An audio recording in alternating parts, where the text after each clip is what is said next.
Cold drinks are officially on the menu, and an espresso martini is a sophisticated, indulgent cocktail classic. As with any coffee style, always use freshly roasted beans, which is essential for getting the full flavor potential. Select Espresso Martini from the drinks menu. You'll see a handy recipe card that displays the recommended ingredients. After grinding, insert your portafilter into the grouphead. Using a Breville Cocktail Shaker is an ideal way to make an espresso martini. However, if you don't have one, start with an espresso glass, placing it under the portafilter.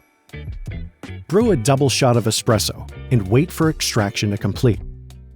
If you're using a separate shaker, now is the time to transfer your espresso.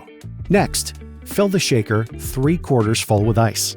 Add 20 ml of vodka or dark rum, 20 ml of coffee liqueur, and 10 ml of sugar syrup.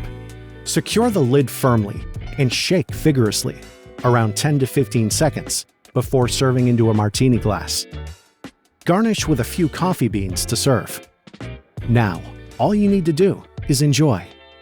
Experience cafe-quality cold drinks made easy with Breville.